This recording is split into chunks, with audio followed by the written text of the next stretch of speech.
Sita continued to cry out, saying to Lakshman, "I shall never remain with another man in Rama's absence. I would sooner drown myself in the river, fall from a high precipice, or enter blazing fire." Lakshman was enraged by Sita's insinuations. He tried consoling her, but she would not say anything. He prayed to the forest deities to protect her. Then, bowing to her with folded hands, he left to look for Rama, Sita's words still ringing in his ears. As soon as Lakshman had gone, Ravana came out of hiding.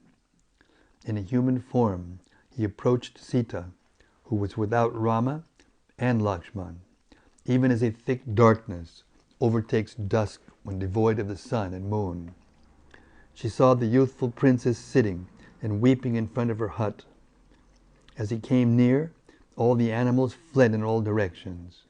Even the breeze did not blow, and the river slowed her swift current till she almost stopped flowing. Appearing like a holy man, Ravana was like a deep well covered by grass. He looked intently at Sita, marveling at her beauty. As he gazed at her, the demon was pierced by Cupid's arrow. Continuously chanting Vedic mantras, he moved close to Rama's beautiful consort. In his guise as a Brahmin ascetic, he stood before Sita and praised her in various ways. "O beautiful lady, O most beautiful lady, you possess the splendor of gold and silver adorned with celestial gems." Ravana spoke poetically, his deep voice resonating throughout this forest grove. "Your form is radiant, and your face, eyes, and delicate limbs are like so many blooming lotuses. Are you a goddess or an apsara descended from heaven? Your body is perfectly formed, and your face resembles the full moon, with your dark eyes and full lips playing over teeth resembling rows of pearls. You have captured my heart. My mind is stolen away by your beauty, which is surely unmatched anywhere in the three worlds." Ravana thought that by praising Sita, he would attract her to him. His mind was full of lust. With wide open eyes, he continued, "Why are you residing in a dark forest, frequented by wild beasts and haunted by Rakshasas? You deserve to live at the top of a magnificent palace of gold. Sweet-smelling gardens should be your playground, not fearful forests. Tell me, O charming lady, who are you, and who is your protector? Are you the consort of some powerful deity? Why are you alone in this dangerous region?" Sita looked up and saw Ravana dressed as an ascetic. She had encountered numerous Brahmins during her stay in the forest, and she was not surprised to see this one. The pious and open-hearted princess offered Ravana a seat and water to wash his feet. Acting perfectly in accord with religious codes, she fetched food from the hut and placed it before him, saying, "You are welcome." Ravana watched her closely. He was stunned by her grace and elegance. He made up his mind to carry her away by force, if necessary. As she tended to her unexpected guest, Sita looked around for signs of Rama returning, but she saw only the vast green forest. She began to reply to Ravana's questions. "I am the daughter of Janaka, the king of Mithila, and my name is Sita. I am the consort of the high-souled Rama, a prince of Ayodhya. With him and his powerful brother Lakshman, I reside here peacefully." With a guileless mind, Sita told him how she and Rama came to be living in the forest. She explained everything in brief, and then said, "Soon my husband and his brother will return, bringing with them varieties of forest produce. Rest here a while, and they will no doubt sumptuously entertain you. But tell me, O sage, who are you, and how do you come to be wandering this lonely forest?" Ravana decided to reveal his true identity. He stood up and replied proudly to Sita, "I am Ravana, the celebrated ruler of all the Rakshasas. The gods, demons, and human beings are struck with terror upon hearing my name, O Sita. Now that I have seen you, O most beautiful woman, I can no longer find delight in my own consorts. Become my foremost queen. Roam with me at ease in my golden city, Lanka. You will live in a splendid palace, adorned with jewels, and 5,000 handmaidens will wait upon you. Sita was shocked. She became enraged and said to the Rakshasa, I have taken a vow to follow Rama, who is as unshakable as a great mountain, as powerful as Indra, and as wise as Brihaspati. I cannot be swerved from Rama's service. He is virtuous and always true to his word. I am dedicated to Rama, who will never abandon his devoted servant. I belong to that Rama, who was like a mighty lion and destroys his enemies with ease and speed. How have you, O Ravana, a jackal, been so brazen as to covet me? Sita looked disdainfully at Ravana, who stared at her lustfully. She felt sickened. What a disgusting creature! How could he even imagine that she would go with him? How disgraceful that he should pretend to be a Brahmin ascetic, the holiest of men. She spoke with fury. You could no more touch me than you could the sun's fiery orb. Your desire is sure to bring about your death, O vile Rakshasa. You seek to extract a tooth from the jaws of a powerful and hungry lion. You wish to carry in one hand the massive Mount Mandara. You desire to swim across the ocean, having tied around your neck a stone slab.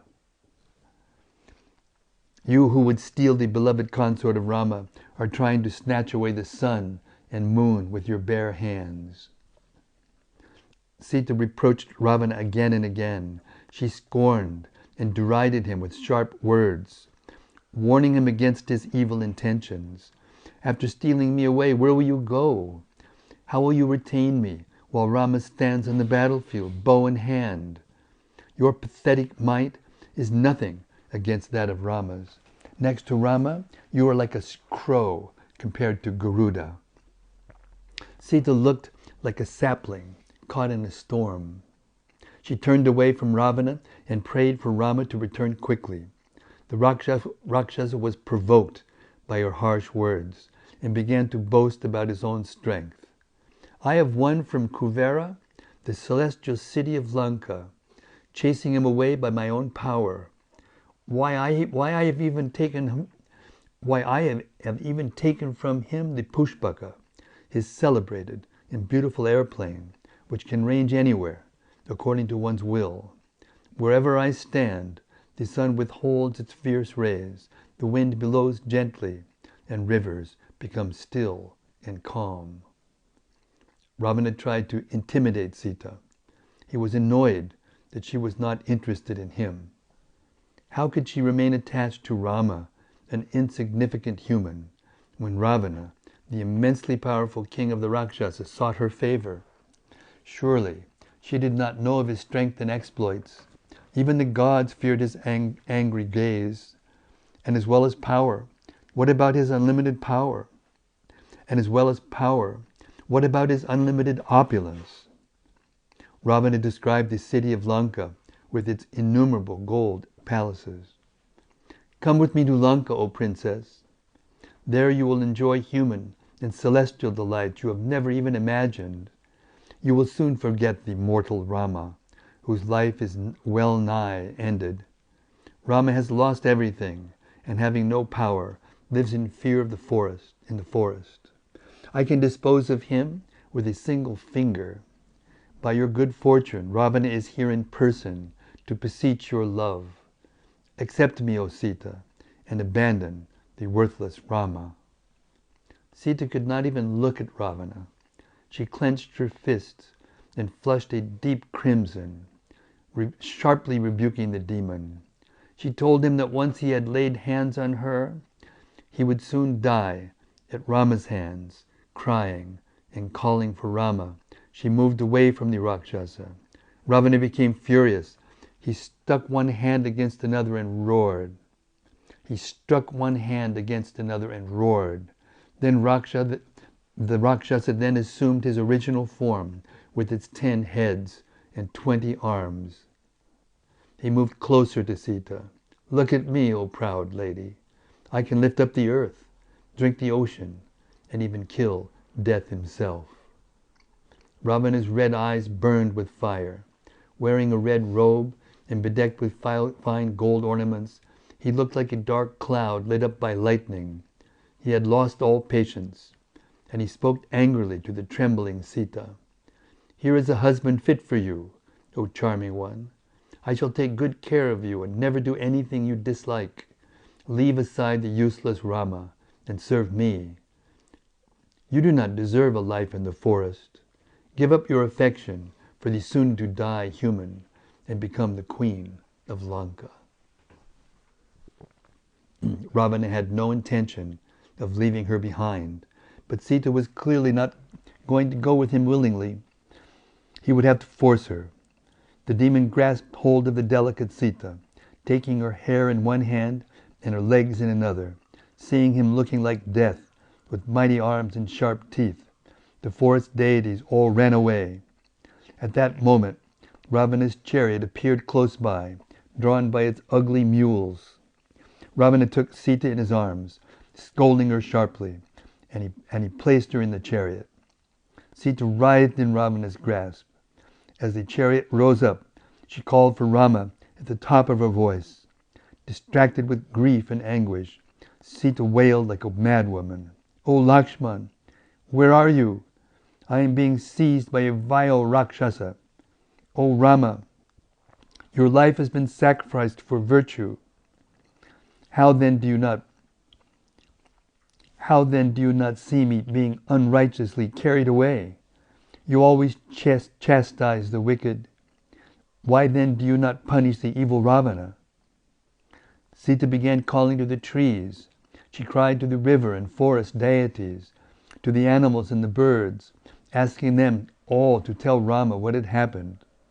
Turning to Ravana, she said, "The fruits of sinful deeds are not immediately received, O Rakshasa, but in time they destroy the perpetrator to his very roots. O Ravana, your time is all but over. Rama will certainly recover me and end your life." As the chariot rose higher, she looked down and saw Jatayu perched on a large tree. She called out to him, "O bird, help me. I am being seized by an evil Rakshasa. Don't try to stop him. He is too powerful. Quickly, find Rama." Jatayu heard Sita and looked up. He saw the chariot with Ravana and Sita on board. From the tree he called out to the Rakshasa, whom he immediately recognized. "O Ravana, O Ravana, I am the king of the vultures, Jatayu. I possess might and am devoted to virtue. I shall not allow you to carry away Sita in my presence. You who are also a king should not bear away another's wife against the eternal codes of morality." Jatayu flew up from his perch, continuously reproaching Ravana and reminding him of what had happened to Kara and Dushana. Soaring upwards, he kept pace with Ravana's chariot. He spoke in a loud voice, disturbing the demon's mind. "Release Sita now, O evil-minded one. You have placed the noose of death around your neck. You have tied a poisonous snake on your in your cloth. O fool, your act will bring you nothing but suffering. If Rama were here, he would no more be able to carry away. You would no more be able to carry away Sita. If Rama were here, you would no more be able to carry away Sita by force than one would alter a Vedic text by the force of logic." Jatayu was infuriated. He challenged Ravana. "I am here to stop you, O mighty ranger, O night ranger. Stand and fight. Although I am old and weak, I cannot watch you take away this princess. Struck by my bill, you will fall from your chariot like a ripe fruit from a tree." When Ravana heard Jatayu's challenge, he veered his chariot toward him and rushed angrily at the king of birds, raining him with blows from his 20 arms. But Jatayu swooped and avoided Ravana's attack. Then he assailed Ravana with his sharp talons. As the great bird screamed, Ravana roared. The clash between the two combatants was tumultuous and frightening to witness. It resembled an encounter between two winged mountains. Ravana fired terrible-looking arrows and sped through the air. Ravana fired terrible-looking arrows that sped through the air like streaks of fire. Jatayu was suddenly struck all over with hundreds of sharp arrows. Ignoring his wounds, he rushed at Ravana, inflicting many wounds on him with his beak and claws. Jatayu then broke Ravana's large jewel-encrusted bow, which fell glittering from the sky. Ravana swiftly strung another bow and shot thousands of arrows at Jatayu, entirely covering his body. The king of birds looked as if he had found shelter in a nest. He shook off the network of arrows with his wings and again flew at Ravana's chariot. The great bird tore off the heads of Ravana's mules. With a blow from his bill, he killed the charioteer. Swooping again and again, Jatayu then smashed Ravana's chariot. As his chariot fell to pieces, the Rakshasa grabbed hold of Sita and dropped to the ground. Then Ravana again rose into the air. In two of his arms he held Sita, while in another hand he clutched his fierce-looking sword. He faced Jatayu, who again rebuked the demon. "Your act is condemned by all virtuous men," thundered Jatayu. "It is not even heroic. You are simply a thief, and like a thief, you will be caught and punished by Rama. O cowardly one, how do you hope to survive? Surely it is only for the annihilation of the Rakshasas that you have stolen Sita. Wait a short while, and Rama will return. Or fight me now, Ravana, for I shall never allow you to leave with Sita." Jatayu flew at Ravana. He tore the demon's back with his talons and struck his head with his beak. The fearless bird pulled the Rakshasa's hair and dragged him about. Ravana shook with anger. His eyes blazed and his lips twitched with indignation. Tormented by Jatayu, he decided to kill him. He rushed at the bird and struck him violently with his fists. Jatayu then tore off Rama's 10 left arms. Even as the arms fell to the ground, 10 more grew immediately in their place, like serpents coming out of an anthill. Then the Rakshasa then placed Sita on the ground. He darted toward Jatayu and began striking him with his fists and teeth and feet. Taking his razor-sharp sword, he lopped off Jatayu's wings. The great vulture fell to the ground, dying. With his white breast reddened with blood, he resembled a large cloud tinged by the setting sun. Sita cried out and ran toward him. Gently stroking his head, she called out to Rama, "My lord, where are you? Do you not see this terrible calamity? The sky is filled with evil omens. Come quickly. Here lies the brave Jatayu, mortally wounded on my account. O Rama, O Lakshman, save me." Sita cried bitterly. From the sky, Ravana saw that his adversary was overcome. He descended swiftly and went towards Sita. She ran away, embraced a tree, crying out, "Hold me, trees, hold me." Ravana grabbed her forcefully by the hair. In the grip of his own destiny, he dragged Sita away as she cried out, "Rama, Rama." Again and again, pulling her onto his lap, Ravana rose up into the sky. At that time, the wind stopped blowing, and the sun appeared lusterless and dull. The whole creation seemed out of order, and a dense darkness enveloped the 4 quarters. Brahma saw by his divine vision that Sita had been seized violently by Ravana, and he said to the gods, our purpose is accomplished. The great sages in the forest also saw Sita being taken. Knowing Ravana's destruction to be imminent, they felt simultaneously agonized and joyful. Ravana held Sita tightly and flew toward Lanka, with their bodies shining like molten gold and adorned with jeweled ornaments. Sita looked like lightning against a black cloud. Ravana appeared like a dark mountain illumined by fire as he traveled with haste toward his city. Sita's face pressed against Ravana resembled the full moon splitting a cloud. She burst into tears again and again and called out for Rama. Lotus petals fell in showers from her crushed garland. A bejeweled golden anklet dropped from her foot like a circular flash of lightning.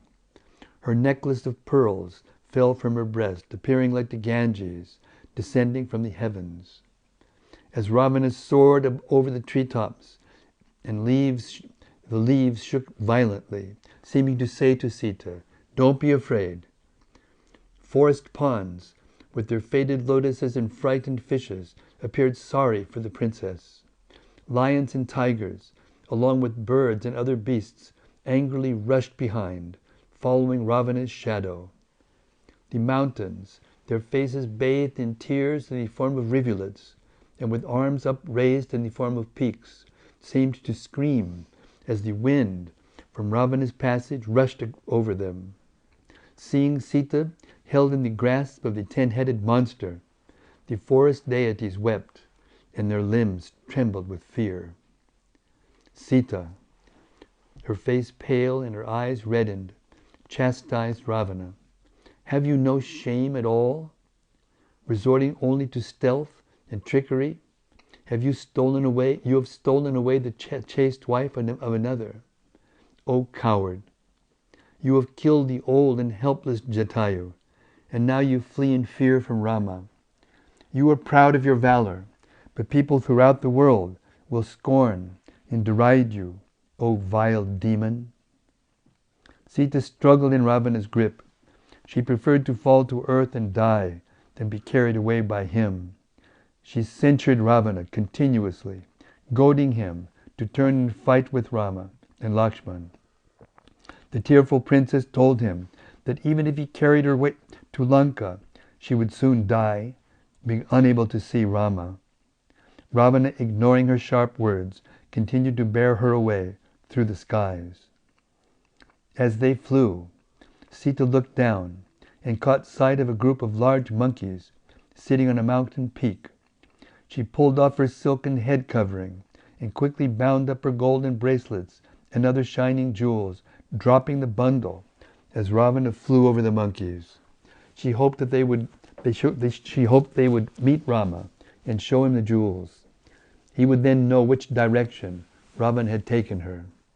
The Rakshasa king did not notice Sita's cloth falling to the earth. The monkeys caught sight of it as it fell. They looked up and saw Ravana speeding past with the beautiful princess held in his arms. The Rakshasa coursed through the air like an arrow shot from a bow. Delighted in mind, he raced toward his own destruction.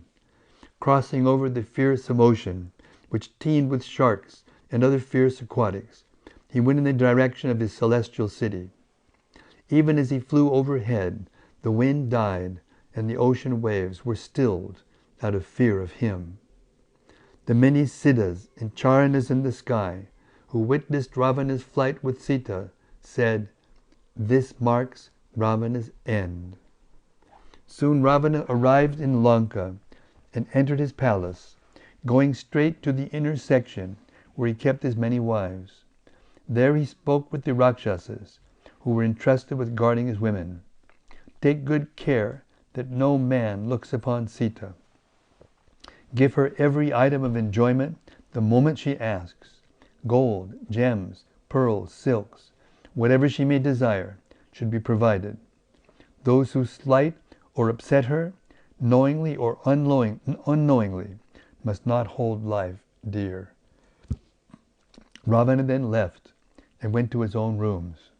He called for 8 of his most powerful generals. After praising them for their strength and valor, he said, "Armed with various weapons, go at once to the Dandaka. Seek out Rama and observe him closely. Be wary, for Rama has single-handedly destroyed the entire army I had stationed in the forest. Because of that, I feel a rage that burns my insides. That rage will only be calmed when Rama lies dead, slain by me. Therefore you should learn of Rama's strengths and weaknesses. Report these to me, and I shall then do what is required." Ravana gave them detailed instructions, repeatedly extolling them with pleasant words, the powerful Rakshasas, then made their bodies invisible and set out toward the Dandaka forest. Ravana, having set up a bitter enmity with Rama, felt secure and rejoiced within himself. He decided to visit his inner quarters, where Sita was lodged. Stricken with love for the dark-eyed princess, he hurried to see her. Ravana found Sita bathed in tears and fallen to the floor amid the Rakshasis. She resembled a female deer beset by a number of hounds. Even though she was unwilling, Ravana had forcibly brought her. Even though she was unwilling, Ravana had her forcibly brought as he showed her his palace. It comprised a large number of shining buildings supported by pillars of ivory, gold, and crystal. The palace was astonishing to behold and highly pleasing to the mind. Ravana took Sita up the magnificent central stairway of gold. Showing her the vast extent of his home, the walls were set thickly with celestial gems, which threw off a brilliant luster, lighting up the whole palace. On each level of Ravana's palace were differently furnished rooms, meant to evoke different moods. The palace resounded with the delightful music of kettle drums and other instruments. Various scents filled the air. There were fountains and ponds, surrounded by flowers of every description. Hoping to seduce her, Ravana spoke to Sita, "I have under my control millions of Rakshasas. 10,000 of them are my personal servants.